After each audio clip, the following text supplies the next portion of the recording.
Have you ever wondered how to make a professional-looking sublimation tumbler at home? Today I'll show you my entire process from start to finish. For this project, I designed this 3D teacher tumbler as a special thank you gift for my son's teacher, and I absolutely love how it turned out. The first step is cleaning the tumbler. Make sure you remove all dust, fingerprints, and oils from the surface. It only takes a minute, but it can make a big difference in the final result. Now it's time to wrap the tumbler with the sublimation print. This is one of the most important steps, so don't rush it. Wrap the paper as neatly and as tightly as possible.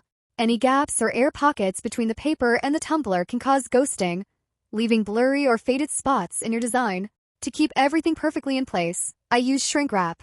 Simply slide it over the tumbler, then use a heat gun or hair dryer to shrink it. You'll see it tighten around the tumbler, holding the sublimation paper firmly against the surface for an even transfer. Once everything is wrapped, it's time to bake it. I place the tumbler in my dedicated craft air fryer at 180 degrees Celsius for 4 minutes. Then I carefully rotate the tumbler and bake it for another 4 minutes to make sure the entire design transfers evenly. One important reminder: never use an air fryer for food after you've used it for sublimation. Always keep a separate air fryer that is only used for crafting projects. When the baking is finished, I carefully place the hot tumbler into a bucket of water. This cools it down quickly and stops the sublimation process. After it's cooled, I remove the shrink wrap and peel away the sublimation paper. And this is the final result.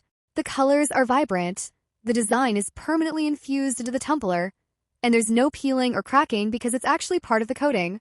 I think this made the perfect teacher gift, and I hope this tutorial helps you create your own custom tumblers at home. If you enjoyed this tutorial, please give it a thumbs up, subscribe to Wiccatdesigns, and let me know in the comments what tumbler you'd like to make next. Thanks for watching, and I'll see you in the next tutorial.